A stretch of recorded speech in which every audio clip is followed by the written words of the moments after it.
Hi friends, നമസ്കാരം. നമ്മുടെ ഇഷ്ടവിശേഷങ്ങളായ ഗൗരി ശങ്കരത്തിൻ്റെ ഒരു അടിപൊളി വിശേഷമായിട്ടാണ് വന്നിരിക്കുന്നത്. അപ്പോൾ എല്ലാവർക്കും നല്ലൊരു ദിവസം ആശംസിച്ചുകൊണ്ട് തന്നെ നമുക്ക് വിശേഷത്തിലേക്ക് പോകാം. അപ്പോൾ തുടങ്ങുമ്പം തന്നെ കാണുന്നത് നല്ല അടിപൊളി വിശേഷമായിട്ടോ ഇന്നത്തേത്. അപ്പോൾ തുടങ്ങുമ്പം നമ്മുടെ നന്ദിനി അമ്മയും വേണിയും കൂടെ മാർക്കറ്റിലെത്തിയിരിക്കുകയാണ്. അപ്പോൾ നന്ദിനി അമ്മ ഇങ്ങനെ നോക്കും, ഓരോ സാധനങ്ങൾ നോക്കി നിൽക്കുന്നു. ആ സമയത്ത് നമ്മുടെ വേണിയും അപ്പുറത്ത് മാറി നിൽപ്പുണ്ട്. അപ്പോൾ ഇവന്മാർ 3 പേര് കമൻ്റ് അടിക്കാനായിട്ട് ഇങ്ങനെ നിൽക്കുകയാണ്. അപ്പോൾ ഇവന്മാരിങ്ങനെ നോക്കി, ആൻറ്റി കൊള്ളാലോടാ, എങ്ങനെ എന്ന് ചോദിച്ചു. നമുക്ക് നേരിട്ടൊന്ന് മുട്ടി നോക്കിയാലോ? വേണ്ട, ചിലപ്പോൾ അത് പ്രശ്നമാവും. എന്നാൽ നമുക്കൊരു സിഗ്നൽ കൊടുത്താലോ? ആൻറ്റിക്ക് ഇൻട്രസ്റ്റ് ഉണ്ടെങ്കിൽ ആൻറ്റി വരില്ലേ? എന്നാൽ പിന്നെ സിഗ്നൽ കൊടുക്കാമല്ലേ എന്നൊക്കെ പറഞ്ഞാൽ ഇവന്മാർ ഷൂൾ അടിക്കുകയാണ് ഇങ്ങനെ. അപ്പോൾ ഇങ്ങനെ വിസിലടിച്ച് ഇങ്ങനെ കേൾപ്പിച്ചപ്പോഴത്തേനും ഇങ്ങനെ വേണി ഇങ്ങനെ വന്നു. വേണി ഇങ്ങനെ നോക്കുന്നുണ്ട് കേട്ടോ. പക്ഷേങ്കിൽ ഇവന്മാർ ആരെ അടിക്കുന്നതെന്നൊന്നും മനസ്സിലായില്ല ആദ്യം, പിന്നീട് മനസ്സിലായി. അപ്പം നന്ദിനി അമ്മ ഇവന്മാരുടെ ഫ്രണ്ടിൽ കൂടി ഇങ്ങനെ പതുക്കെ അതിലെ പാസ് ചെയ്ത് അപ്പുറത്തേക്ക് പോവാം കേട്ടോ. ആൻറ്റി കൊള്ളാം, ആൻറ്റി സൂപ്പറാ എന്ന് പറഞ്ഞു. ഇവന്മാർ ഷൂളം അടിക്കുന്നതൊക്കെ കണ്ട് വേണി അവിടെ നിൽക്കുകയാണ്. വേണി കാലിൽ പൂണ്ട് അങ്ങോട്ടേക്ക് വന്നു. എന്നിട്ട് എടാ ആരെടാ വാഷ് ഔട്ട് ടീമേ നീ സ്റ്റൂൾ അടിച്ചത് എന്ന് ചോദിച്ചു. പച്ച മലയാളത്തിലല്ലേ മോനെ ഞാൻ നിന്നോട് ചോദിച്ചത്? അതോ ഇനി വേറെ വല്ല ഭാഷയിലും ചോദിക്കണോ? എന്തുട്ടിനാണ് ചൂളടിച്ചത്? അത് നിന്നെ നോക്കിയല്ലോ ഞങ്ങൾ ചൂളടിച്ചത്. എന്നെ അല്ലെങ്കിൽ പിന്നെ നീയൊക്കെ ആരെ നോക്കിയാടാ ചൂളടിച്ചത്? അതാ ഞാൻ ചോദിക്കണത്. ഞങ്ങളതേ ആ ആൻറ്റിയെ നോക്കിയാ ചൂളടിച്ചത്. അയ്യാ, ആ ആൻറ്റിയെ നോക്കി ചൂളടിച്ചതിന് നിനക്കെന്താടി ഇത്ര പ്രശ്നം എന്ന് ചോദിച്ചു വേണിയോട്. നിന്നെ നോക്കി അല്ലല്ലോ, പിന്നെന്താ? എടാ, എൻ്റെ നന്ദിനി അമ്മയെ നോക്കി നീയൊക്കെ ചൂളടിക്കും അല്ലടാ? ഛേ, നിനക്കൊന്നും വീട്ടിലെ അമ്മയും പെങ്ങളും ഇല്ലടാ എന്ന് ചോദിച്ച് ഒരുത്തൻ്റെ കാരണക്കുറ്റി നോക്കി ഒരെണ്ണം പൊട്ടിച്ചു. അതെ, അതെൻ്റെ അമ്മയാണ്, എൻ്റെ നന്ദിനി അമ്മ. അറിയോ നിനക്ക്? മര്യാദയ്ക്ക് അമ്മയോട് സോറി പറഞ്ഞു കേട്ടോ, അല്ലെങ്കിൽ മോനെ നിൻ്റെയൊക്കെ കാര്യം കട്ട പുകയാകും കേട്ടോ. നെടി, അപ്പം നീ പണി എരന്ന് വാങ്ങുക അല്ലേ? ഈ മാർക്കറ്റിൽ നിന്ന് നീ മര്യാദയ്ക്ക് തിരിച്ചു പോവില്ല. ഞങ്ങൾ ഈ മാർക്കറ്റിൽ എന്തോ തോന്നിവാസം കാണിച്ചാലും ഇവിടെ ഒരുത്തരും ചോദിക്കില്ല. അതാ ഇവിടുത്തെ ശീലം, മനസ്സിലായോ? മുട്ടാൻ വരുമ്പം അറിഞ്ഞിട്ടറിയണ്ടേ. ഇനിയിപ്പം സാരമില്ല മോളെ, ഞങ്ങൾ അറിയിച്ചിട്ടേ വിടൂ എന്ന് പറഞ്ഞു. അപ്പം നന്ദിനിയമ്മ വേഗം അങ്ങോട്ട് വരും കേട്ടോ. മോളെ വേണി, ഇവക്ക് അറിയാതെ തെറ്റിപ്പോയ തെറ്റാ. മോള് ചെയ്ത തെറ്റിന് ഞാൻ ക്ഷമ ചോദിക്കാം. നിങ്ങളോ ക്ഷമയോ മാപ്പോ എന്ന് ചോദിച്ച് നന്ദിനിയമ്മയെ പിടിച്ച ഇവനൊരു തള്ള. ഇതോടെ കണ്ടപ്പോൾ വേണിയുടെ സകല കൺട്രോളും പോയി. നീ എൻ്റെ നന്ദിനിയമ്മയെ പിടിച്ച് തള്ളൂടാ എന്ന് ചോദിച്ച് നേരെ അവനെ കൊണ്ടുവച്ച് നേരെ പുറം നോക്കി നല്ല കീച്ചങ്ങ് വെച്ച് കൊടുത്തു കേട്ടോ. അപ്പോൾ ഈ മാർക്കറ്റിലുള്ള എല്ലാവരും ഇങ്ങനെ നോക്കി നിൽക്കുകയാണ്. പെണ്ണിൻ്റെ കയ്യിൽ നിന്നല്ലേ നല്ല കീറ് മേടിക്കുന്നത്. അപ്പോൾ നമ്മുടെ വേണി കളരിയാണെന്നുള്ള കാര്യം ഇവന്മാർക്കറിയില്ലല്ലോ. അപ്പോൾ നമ്മുടെ വേണി എട്ടിത്തിട്ട് ചാമ്പാണ് ഇവന്മാരെ എല്ലാവരെയും. അപ്പോൾ നന്ദിനിയമ്മ പാവം പേടിച്ച് മാറി നിൽക്കുക. അപ്പോഴാണ് നമ്മുടെ ആദർശ കാഴ്ചയൊക്കെ കണ്ട് അങ്ങോട്ടേക്ക് വരുന്നത്. ആണെങ്കിൽ ഒരുത്തിനെ അങ്ങോട്ട് പിടിച്ചവിടെ കിടത്തിട്ട്, എടാ നീ എൻ്റെ നന്ദിനിയമ്മയെ നോക്കിയിട്ട് ഇതാക്കാൻ ശ്രമിച്ചോ? നീ ചൂളം അടിച്ച് കാണിപ്പിക്കുമോ? നീ ഇവിടെ ചൂളം വിളിക്കണം അല്ലടാ? എന്നാൽ വിളിക്കടാ. എന്താടാ നിനക്കിപ്പോൾ വിളിക്കണ്ടേ? വിളിക്കടാ, ചൂളം വിളിക്കടാ എന്നൊക്കെ പറഞ്ഞ് വേണി ഇങ്ങനെ ചീറി എടുക്കണം. ഇപ്പം ഇനി നേരത്തെ എന്താ നീ പറഞ്ഞത്? നീയൊക്കെയാ ഈ മാർക്കറ്റിൽ എന്ത് കാണിച്ചാലും ആരും ചോദിക്കാൻ വല്ലെന്നോ? നീ ആരുടെ കീരിക്കോടൻ ജോസോ? അവൻ്റെ ഒരു ദാദാ പീസ് വേണി എന്ന് അപ്പോഴാണ് ആദർശ് വിളിക്കുന്നത്. ഇതൊക്കെ കണ്ടുകൊണ്ട് നിന്നിട്ട് അപ്പോൾ വേഗം വേണി ഇങ്ങോട്ട് ശ്രദ്ധിച്ചു. ഈ സമയത്ത് ഇവൻ എഴുന്നേറ്റ് ഒറ്റ ഓട്ടം വച്ച് കൊടുത്തോട്ടോ. വേണി നീ എന്തേ കാണിക്കണത് എന്ന് ചോദിച്ചു. വീഡിയോ ആദർശേട്ടാ. നന്ദിനിയമ്മേ, അടിപൊളിയായില്ലേ, സംഭവം സീനായില്ലേ, പൊളിച്ചില്ലേ നന്ദിനിയമ്മേ എന്ന് ചോദിച്ചു. നീ എന്താ ഇപ്പം ചെയ്തത്? എൻ്റെ പൊന്നു മനുഷ്യ, എന്തുട്ടാ സംഭവിച്ചതെന്നാ നിങ്ങൾ ആദ്യം സമാധാനമായിട്ടൊന്ന് കേൾക്ക്, എന്നിട്ട് മതി കേട്ടോ എൻ്റെ മെക്കിട്ട് കയറാനായിട്ട്. നീ ഇനി ഒന്നും പറയണ്ട. നാട്ടുകാരുടെ മുന്നിൽ നാണം കെടുത്തിയില്ലെങ്കിൽ നിനക്ക് ഒരു സമാധാനം കിട്ടിയില്ലല്ലേ? ഇതിന് വേണ്ടിയിട്ടാണോ നീ ഇപ്പം അമ്മയും കൂട്ടി മാർക്കറ്റിൽ വന്നത്? എൻ്റെ പൊന്നെ, ഞാൻ അതല്ല. നീ ഒന്നും പറയണ്ട, നടക്കിങ്ങോട്ട് എന്ന് പറഞ്ഞ് വേണിയുടെ കയ്യും പിടിച്ചുകൊണ്ട് ആദർശ് വലിച്ചുകൊണ്ട് പോവാണ്. വീട്ടിലേക്ക് എത്തിയോടനെ വേണി ഇങ്ങനെ കൈയൊക്കെ മടക്കിയിട്ട്, എന്താണെങ്കിലും ഞാൻ മോശമൊന്നും ആയില്ല. കൈക്കൊക്കെ ഒരു വേദന. ഇനിയിപ്പോൾ പ്രാക്ടീസ് കുറവിൻ്റെയാണ്, പ്രശ്നമൊന്നുമില്ല കേട്ടോ എനിക്ക്. എങ്കിലും ഇനിയിപ്പോൾ സ്ഥിരം പ്രാക്ടീസ് ചെയ്യണം എന്ന് പറഞ്ഞു. ഇനിയിപ്പോൾ ആരുടെ നെഞ്ചത്തോട്ട് കയറാനാ? ഒരു കളരിക്കാരി വന്നിരിക്കുന്നു, അല്ലെങ്കിൽ ഒരു കാരാട്ടക്കാരി എന്നൊക്കെ പറഞ്ഞ് ആദർശ് ഇങ്ങനെ ചൂടായി കേട്ടോ. അപ്പം ആദർശേ എന്ന് വിളിച്ചു അച്ഛൻ. എൻ്റെ പൊന്നച്ഛാ, അല്ലെങ്കിൽ നോക്ക് അച്ഛാ, നമുക്കിവിടെ ഒരു എന്താ പറയുക, ഒരു നിലയും വിലയൊക്കെ ഇല്ലേ? എന്നിട്ട് അവൾ എന്തൊക്കെയാണ് ഇവിടെ കാണിച്ചെന്ന് അച്ഛൻ അറിയോ എന്ന് ചോദിച്ചോ. ഇവൾ ഒറ്റക്കാലിൽ നിന്നിട്ട് 3 ആളോട് ഫൈറ്റ് ചെയ്യുക, അതും 3 പുരുഷന്മാരോട്. കല്ലായിരുന്നോ? ശരിയാണല്ലോ. അവൻ്റെ റൈറ്റ് പഞ്ചിലെ ലെഫ്റ്റ് സൈഡിൽ വെച്ച് കൊടുത്തിട്ട് ഞാൻ ഒറ്റ കാലിൽ റൗണ്ട് ഏറ്റുമായിരുന്നല്ലേ? അപ്പം കറക്റ്റായിരുന്നു കേട്ടോ. അപ്പം നിങ്ങളത് ശ്രദ്ധിച്ചില്ലേ മനുഷ്യ? പൊളിച്ചു. അപ്പം വേണി ഭയങ്കര ഹാപ്പിയാ. ആദർശേ, അവൾക്ക് എന്താ പറയാനുള്ളത് നീ ഒന്ന് കേൾക്ക്. വേണി, നീ എന്തിനാ എന്നെ ഇങ്ങനെ നാണം കെടുത്തുന്നത് എന്ന് ചോദിച്ചു ആദർശ. എൻ്റെ പൊന്നു മനുഷ്യ, ഞാൻ പറയുന്നതേ നിങ്ങളൊന്ന് സമാധാനമായിട്ടൊന്ന് കേൾക്ക്, എന്നിട്ട് സംസാരിക്കുക. എനിക്കൊന്നും കേൾക്കണ്ട എന്ന് പറഞ്ഞു ആദർശം. അമ്മേ, ഇവൾ എന്ത് ചെയ്താലും അവസാനം അതെങ്ങനെയെങ്കിലും ന്യായീകരിക്കും. അതുകൊണ്ടാണ് എനിക്കൊന്നും കേൾക്കണ്ട എന്ന് ഞാൻ പറഞ്ഞത് എന്ന് പറഞ്ഞു. വേണി, എന്താ ശരിക്കും ഉണ്ടായത് എന്ന് ചോദിച്ചു ഗൗരി. ഇപ്പം ഞാൻ പറഞ്ഞുതരാം കേട്ടോ. അതിനു മുന്നേ എനിക്ക് ഈ മത്താപ്പനോടൊരു കാര്യം ചോദിക്കാനുണ്ട്. എന്തേ? ചോദിക്കട്ടെ? ആ, ചോദിക്ക്, എന്ത് വേണമെങ്കിലും നീ ചോദിക്കുക എന്ന് പറഞ്ഞു. നമ്മൾ ഹണിമൂൺ ട്രിപ്പിന് പോയപ്പോൾ എന്നെ കളിയാക്കി ഒരുത്തൻ്റെ പല്ലടിച്ച് താഴെയിട്ടത് എന്തിനായിരുന്നു എന്ന് ചോദിച്ചു. അപ്പോഴാണ് ബാക്കിയുള്ളവരൊക്കെ ഈ കാര്യം അറിയണത് പോലും. അതെ, ഒരേ ഒരു ഇടിയായിരുന്നു, ഒറ്റ ഇടി. അന്നേരം ഉണ്ടല്ലോ എന്താ സംഭവിച്ചെന്നറിയാലോ? ആ ഇടിയിൽ അവൻ്റെ പല്ലൂരി കൈ വന്നു. എന്താ ശരിയല്ലേ എന്ന് ചോദിച്ചു. അപ്പോൾ ഇങ്ങനെ നിൽക്കുകയാണ് കേട്ടോ. ആ പുള്ളിയാണ് നമ്മൾ ഉപദേശിക്കാൻ വന്നിരിക്കുന്നത്. കഷ്ടം, അങ്ങനൊരു സംഭവം ഉണ്ടായോ എന്ന് മുത്തശ്ശി ചോദിച്ചു. മുത്തശ്ശി, അതൊക്കെ കഴിഞ്ഞ കാര്യങ്ങളല്ലേ എന്ന് ചോദിച്ചു. അതല്ലല്ലോ ഇവിടുത്തെ വിഷയം. അപ്പം നന്ദിനി അമ്മയ്ക്കും അതിശയായി പോയി കേട്ടോ ഈ ഇത് കേട്ടപ്പോഴത്തേനും. നീ എന്നാലും എന്തിനാ ഇടിക്കാൻ പോയത് എന്ന് ചോദിച്ചു. അമ്മേ, അത് പിന്നെ വേണിയോട് അവൻ മോശമായിട്ട് പെരുമാറി, അതുകൊണ്ടാണ് അമ്മേ എന്ന് പറഞ്ഞു. എങ്കിൽ പിന്നെ ഞാൻ അവന്മാരെ ഇടിച്ചതിൻ്റെ കാര്യവും അത് മാത്രമാണ് എന്ന് പറഞ്ഞു.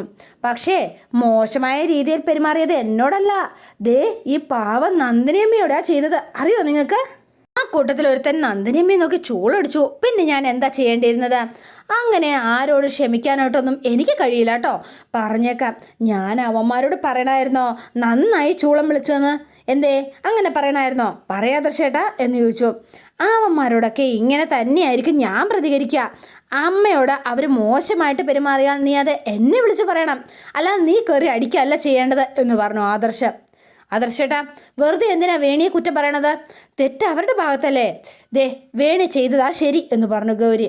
വേണി ഇന്ന് അവർക്കൊരു തിരിച്ചടി കൊടുത്തില്ലെങ്കിൽ അവർ മറ്റുള്ളവരോടും ഇങ്ങനെ തന്നെ പെരുമാറിയനെ എന്ന് പറഞ്ഞു ഗൗരി.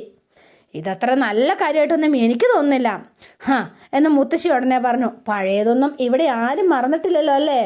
ഇങ്ങനെ ഒരുത്തിന് നേരെ കൈ ഉയർത്തിയതിൻ്റെ ഫലമായിട്ടാ എൻ്റെ ഗൗരിമോക്ക അവളുടെ ജീവിതം തന്നെ നഷ്ടപ്പെട്ടത്. മറന്നുപോയോ നിങ്ങൾ എന്ന് ചോദിച്ചു. ഇനി ഇതിൻ്റെ പേരിൽ എന്തൊക്കെ സംഭവിക്കുമോ? അമ്മേ, അനാവശ്യമായ കാര്യങ്ങൾ എന്തിനാ അമ്മ ഇവിടെ എടുത്തിടുന്നത് എന്ന് ചോദിച്ചു നന്ദിനി.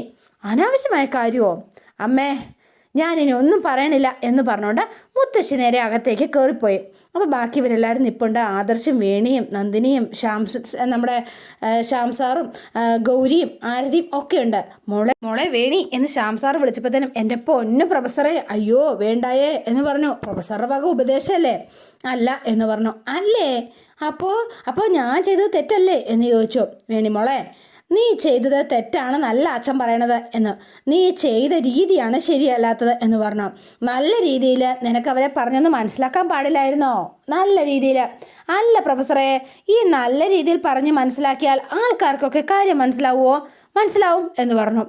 അപ്പം നമ്മുടെ വേണി ഒരു ഭയങ്കരമായിട്ട് ഒരു ചോദ്യം ചോദിക്കുകയാണ്.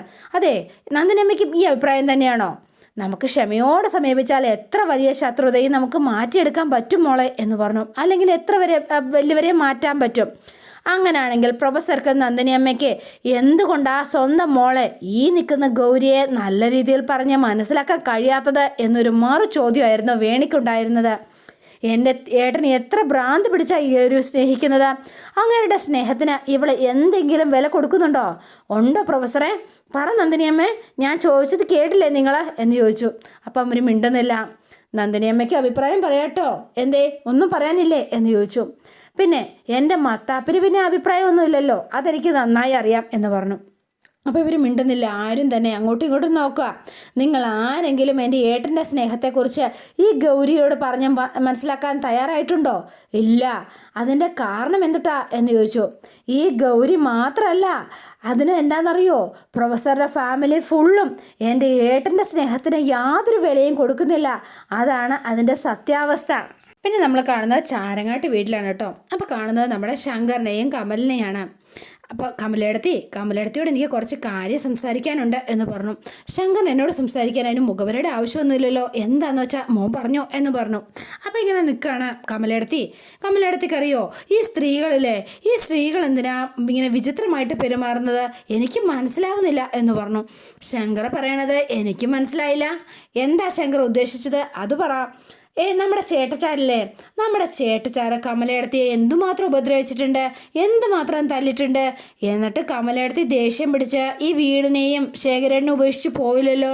നമ്മുടെ അമ്മേനെ അച്ഛൻ എന്ത് തല്ലിയിട്ടുണ്ട്, എന്നിട്ട് എൻ്റെ അമ്മ ഈ കുടുംബം ഉപേക്ഷിച്ച് എങ്ങും പോയില്ലല്ലോ.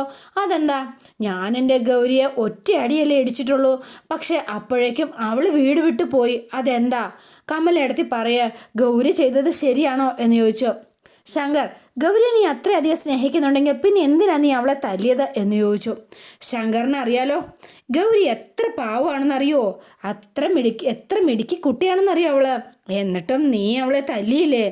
എൻ്റെ കമലയിടത്തി, നമുക്ക് സ്നേഹിക്കുന്നവർക്കടുത്തല്ലേ ഇങ്ങനെ ദേഷ്യപ്പെടാനും തല്ലാനും ഒക്കെ പറ്റുള്ളൂ, അതല്ലേ സ്നേഹം.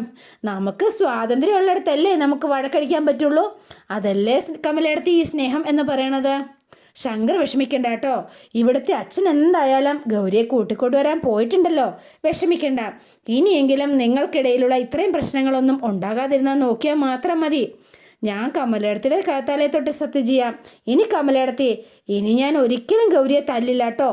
തല്ലില്ല എന്ന് മാത്രമല്ല, ഒന്ന് ദേഷ്യപ്പെട്ട ഒന്ന് നോക്ക് പോലും ചെയ്യില്ല.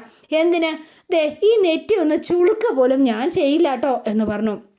അവളിവിടുന്ന് പോയി കഴിഞ്ഞപ്പോഴേ അവളിവിടുന്ന് മിസ് ചെയ്യുന്നതെന്ന് എന്തുമാത്രമാണെന്ന് ഞാൻ മനസ്സിലാക്കിയത്. ഏതായാലും ഇന്നെൻ്റെ ഗൗരി വരുമല്ലോ, അച്ഛൻ അവളെ കൂട്ടിക്കൊണ്ട് വരുമല്ലോ, അത് മതി എന്ന് പറഞ്ഞാൽ ശങ്കർ ഭയങ്കര ഹാപ്പിയായി. ഞാൻ വാക്ക് തരാം കേട്ടോ, കമലയിടത്തി കണ്ടോ, ഇനി മുതൽ ഞങ്ങളുടെ ലൈഫിൽ ഒരു പ്രശ്നം ഉണ്ടാവില്ല, ഇതെൻ്റെ വാക്കാ എന്ന് പറഞ്ഞു. ഗൗരി ഒന്നിങ്ങ് വന്നിട്ട് വേണം ഗൗരിയും കൂട്ടിയൊന്ന് വടക്കുന്നാഥൻ്റെ അടുത്തേക്ക് പോവാൻ. ഞങ്ങളുടെ കല്യാണം കഴിഞ്ഞിട്ട് ഒരു വട്ടം പോലും വടക്കുന്നാഥനെ കാണാൻ പോയിട്ടില്ല കേട്ടോ. കാര്യം വടക്കുന്നാഥൻ കണ്ടുപിടിച്ച കുട്ടിയാ ഈ ഗൗരി. കാണാൻ പോകാത്തതിൻ്റെ കുറച്ച് പ്രശ്നങ്ങൾ ലൈഫിലുണ്ടെന്ന് ഞങ്ങൾക്ക് മനസ്സിലായിട്ടുണ്ട്. ഇന്ന് വൈകുന്നേരം ഐശ്വര്യമായിട്ട് കുളിച്ച് തൊഴുത് വടക്കുന്നാഥനെ കാണാൻ ഞാനും ഗൗരിയും പോവാട്ടോ കമലയിടത്തി. അങ്ങനെ ഒരു പുതിയൊരു ലൈഫിന് തുടക്കം കുറിക്കാം ഞങ്ങൾ എന്ന് പറഞ്ഞു. കമലയിടത്തി കണ്ടോ, ഇനി മുതൽ വേറൊരു ലൈഫായിരിക്കും ഞങ്ങൾക്ക് വരാൻ പോണത്. അപ്പോൾ ഭയങ്കര കണക്കൂട്ടലിലെ ശങ്കർ ഭയങ്കര സന്തോഷത്തിലാണ് നിൽക്കുന്നത്. പിന്നെ നമ്മൾ കാണുന്നത് നമ്മുടെ ആരത്തിനെയും ഗൗരീനെയാണ്. ചേച്ചി, ഞാനൊരു കാര്യം ചോദിക്കട്ടെ എന്ന് ചോദിച്ചു. എന്താ നിനക്കറിയേണ്ടത് എന്ന് ചോദിച്ചു. മറ്റൊന്നുമല്ല, ചാരം കാട്ടുന്ന നമ്മുടെ ശങ്കറിൻ്റെ അച്ഛൻ ഇങ്ങോട്ടേക്ക് കൂട്ടിക്കൊണ്ട് പോകാനായിട്ട് വന്നിട്ടുണ്ടെങ്കിൽ ചേച്ചി തിരിച്ചു പോവോ എന്ന് ചോദിച്ചു. തിരിച്ചു പോകാതെ പറ്റില്ലല്ലോ, നമ്മുടെ അച്ഛൻ അങ്ങനെ വാക്ക് കൊടുത്തു പോയില്ലേ. അച്ഛൻ പറഞ്ഞ കാര്യം അവിടെ നിൽക്കട്ടെ, ചേച്ചിയുടെ മനസ്സിലുള്ളത് എന്താണെന്നാ ചോദിച്ചത് അത് പറ. അപ്പം എനിക്കാണ് തിരിച്ചാ വീട്ടിലേക്ക് പോകാൻ ചേച്ചിക്ക് ഇഷ്ടമാണോ എന്ന് ചോദിച്ചു. ആരതി, നീ അത് വിട്, നിനക്ക് വേറെ ഒന്നും സംസാരിക്കാനില്ലേ. ചേച്ചി പ്ലീസ്, ഞാൻ ചോദിക്കുന്നത് ചേച്ചിയുടെ ഒരു അഭിപ്രായമാണ് ചോദിച്ചത്. മോളെ, നീ അറിയോ, ചേച്ചി ആഗ്രഹിച്ച ഒരു ജീവിതമൊന്നും അല്ല ചേച്ചിക്ക് കിട്ടിയത്. പാതി വഴിയിൽ ഞാൻ എൻ്റെ സ്വപ്നങ്ങളെ ഉപേക്ഷിച്ച് മറ്റൊരു ജീവിതം തിരഞ്ഞെടുക്കായിരുന്നു. ഈ ഒരു ജീവിതത്തിൽ എനിക്ക് സ്വന്തമായിട്ട് തീരുമാനം എടുക്കാൻ എനിക്ക് കഴിയുമെന്ന് തോന്നുന്നില്ല. അങ്ങനെ ഞാൻ ആഗ്രഹിച്ചാൽ പോലും എനിക്ക് ചിലപ്പോൾ കഴിഞ്ഞു എന്ന് വരില്ല. എന്താ കാരണമെന്ന് അറിയോ മോക്ക് എന്ന് ചോദിച്ചു. ഈ സമൂഹം സ്ത്രീകൾക്ക് കൽപ്പിച്ചിരിക്കുന്ന ചില നിബന്ധനകളും നിയമങ്ങളും ഒക്കെയുണ്ട്. ആ നിയമങ്ങളൊക്കെ തെറ്റിക്കാനായിട്ട് ഒരു പെൺകുട്ടിക്കും കഴിയില്ല എന്നതാ. ഞാൻ നിനക്ക് ഒരു ഉദാഹരണം പറഞ്ഞു തരട്ടെ. ശങ്കർ എന്നോടും നമ്മുടെ കുടുംബത്തോടും ചെയ്ത എല്ലാ ക്രൂരതകളും എത്രത്തോളമാണെന്ന് എല്ലാവർക്കും അറിയാം. പക്ഷേ ഇപ്പോൾ ഉണ്ടല്ലോ, നമ്മുടെ ബന്ധുക്കളിൽ തന്നെ പലർക്കും, പ്രത്യേകിച്ച് സ്ത്രീകൾക്ക് ശങ്കറിനോട് സഹതാപവും സ്നേഹവും ഒക്കെയാണ്. പലരും നമ്മളെ അമ്മയെ എന്നെ ഫോൺ ചെയ്ത് പറഞ്ഞാൽ എന്താണെന്നറിയോ മോക്ക്, നല്ല പയ്യനല്ലേ, നിൻ്റെ മോളോട് ക്ഷമിച്ച് മര്യാദയ്ക്ക് അടങ്ങി ഒതുങ്ങി ജീവിക്കാൻ പറയാൻ. അപ്പോൾ ആണുങ്ങളല്ലേ ഇതൊക്കെ പറഞ്ഞത്, പെണ്ണുങ്ങൾ തന്നെയാണ് പറഞ്ഞത്.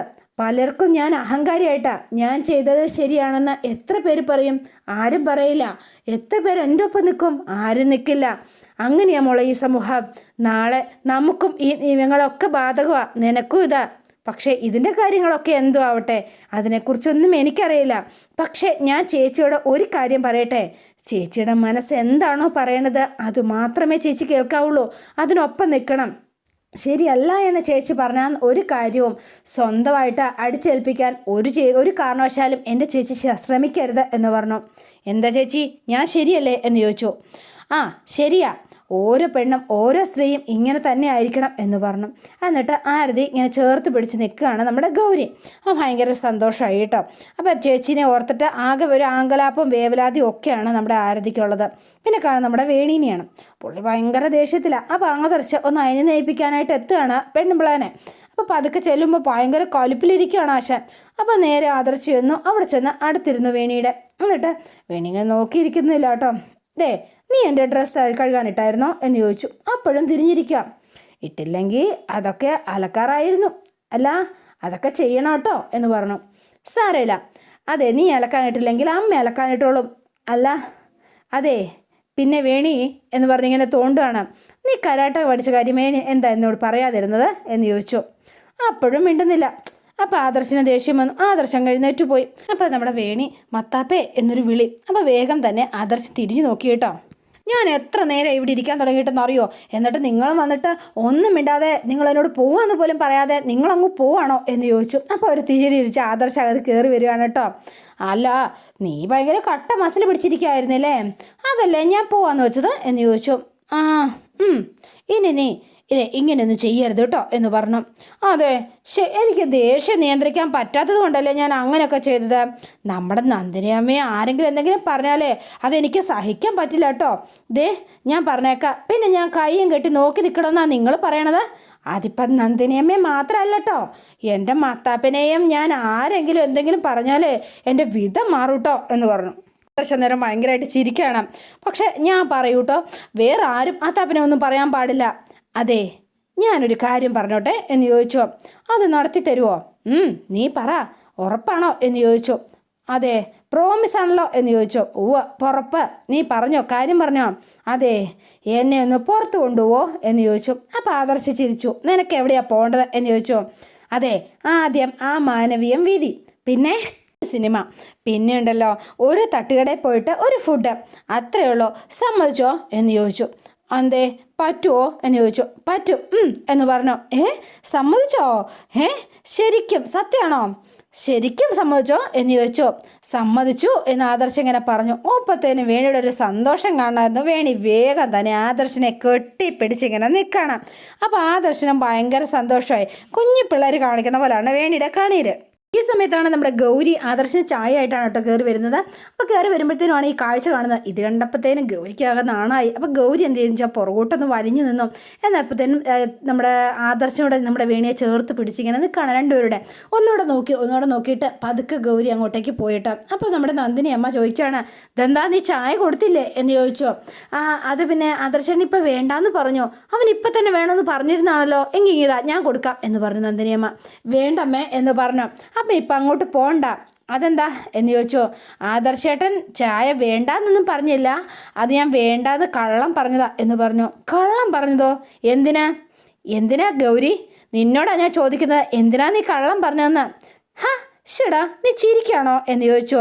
ഏട്ടനും വേണിയും അത് പിന്നെ അവർ നല്ല സന്തോഷമായിട്ട് നിൽക്കുന്നത് ഞാൻ കണ്ടപ്പോൾ എനിക്കവരെ ശല്യപ്പെടുത്താൻ തോന്നിയില്ല, അതുകൊണ്ടമ്മേ എന്ന് പറഞ്ഞു. അപ്പോൾ കാര്യമൊക്കെ നന്ദിനി അമ്മയ്ക്ക് മനസ്സിലായി.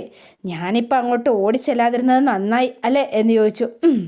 ഒരു കാര്യം ചെയ്യുക, ഈ ചായ നീ തന്നെ കുടിച്ചോ എന്ന് പറഞ്ഞു. അപ്പോൾ ഗൗരി ഭയങ്കര സന്തോഷത്തിൽ ഇങ്ങനെ കുടിക്കുകയാണ് കേട്ടോ. അപ്പോൾ ഗൗരിക്കും ഭയങ്കര ഹാപ്പിയായി. അമ്മേ ഇനി വേണിയെക്കുറിച്ച് ഓർത്ത് നമുക്കാർക്കും ഒരു പേടിയും ഒരു ടെൻഷനും വേണ്ട കേട്ടോ എന്ന് പറഞ്ഞു. ഇനി അവൾ ആ പഴയ വേണിയൊന്നും ആയിരിക്കില്ല. വേണി ഒരുപാട് മാറി തുടങ്ങിയിരിക്കുന്നു. ആദർശേട്ടനെ അവൾ സ്നേഹിച്ച് തുടങ്ങിയിരിക്കുന്നു. വേണി കാരണം ഇനി ഈ വീട്ടിൽ ഒരു പ്രശ്നം ഉണ്ടാവില്ല കേട്ടോ, അതെനിക്ക് ഉറപ്പാണ് എന്ന് പറഞ്ഞു ഗൗരി. വേണിക്ക് ആദർശിനെ ആദ്യം മുതൽ ഇഷ്ടമായിരുന്നു. ആദർശ അവളെ അകറ്റി നിർത്തിയിരുന്നത്. അമ്മേ ഇനി ആദർശേട്ടനെ അങ്ങനെയൊന്നും ചെയ്യാൻ പറ്റില്ല. ആദർശേട്ടൻ തന്നെ സ്നേഹിക്കാൻ വേണ്ടിയിട്ട് വേണി ഇങ്ങനെ മാറിയെന്ന് അത് ആദർശേട്ടന് ഏകദേശമൊക്കെ മനസ്സിലായിട്ടുണ്ട്. അതുകൊണ്ടാണ് അവർക്കിടയിലുള്ള ഒരു പ്രശ്നങ്ങളും ഉണ്ടാവില്ല എന്ന് ഞാൻ പറഞ്ഞത്. അപ്പോൾ എനിക്കാണ് ഗൗരി, അമ്മയ്ക്ക് തോന്നുന്ന ഒരു കാര്യം അമ്മ പറയട്ടെ. ഒരിക്കലും സ്വഭാവത്തിൽ ഒരു മാറ്റം ഉണ്ടാവില്ല എന്ന് നമ്മൾ വേണിയുടെ കാര്യത്തിൽ നമ്മൾ വിചാരിച്ചില്ലേ? എന്നിട്ട് വേണി മാറിയില്ലേ മോളെ, അപ്പോൾ ഉറപ്പാ ശങ്കറും ഇതുപോലെ തന്നെ മാറും എന്ന് പറഞ്ഞു. അപ്പോൾ ഒന്നും മിണ്ടുന്നില്ല. അവൻ നല്ലവനാ മോളെ എന്ന് പറഞ്ഞു. ഈ സമയത്താണ് ഒരു കോളിംഗ് ബെല്ലടി കേട്ട് നമ്മുടെ ശ്യാം സാറ് വാതിൽ തുറക്കുന്നത് കേട്ടോ. അപ്പോൾ വേഗം വാതിൽ തുറന്നപ്പോൾ കണ്ട കാഴ്ച മറ്റാരെയല്ല, നമ്മുടെ മഹാദേവനെയാണ്. ഒരു ചിരിയൊക്കെ ചിരിച്ച് ഇങ്ങനെ നിൽക്കുകയാണ്. സത്യത്തിൽ മഹാദേവൻ എന്താ ഉദ്ദേശിച്ചേക്കുന്നതെന്ന് അറിയത്തില്ല. ഗൗരീനെ തീർത്ത് കളയാനുള്ള പ്ലാനാണോ എന്ന് പോലും അറിയില്ല. അതുപോലെയാണ് നമ്മുടെ അത്രയ്ക്ക് കലിപ്പിലാണ് മഹാദേവൻ അങ്ങോട്ടേക്ക് വന്നിരിക്കുന്നത്. അതോടെയാണ് ഇന്നത്തെ വിശേഷം അവസാനിക്കുന്നത്. ഇനി നാളത്തെ വിശേഷം ഇതിലും ഗംഭീരമാണ്. അപ്പോൾ എല്ലാവരും വെയിറ്റ് ചെയ്യുക. ഇഷ്ടപ്പെട്ടുവെങ്കിൽ ലൈക്ക് ചെയ്യുക, ഷെയർ ചെയ്യുക, തൊട്ടടുത്ത് ആ ബെൽ ബട്ടൺ കൂടെ ഒന്ന് ഞെക്കുകയാണെങ്കിൽ ഞാനിടുമ്പോൾ തന്നെ നോട്ടിഫിക്കേഷൻ ലഭിക്കുന്നതായിരിക്കും. പുതുപുത്തൻ വിശേഷമായിട്ട് എത്താം. Bye and see you again.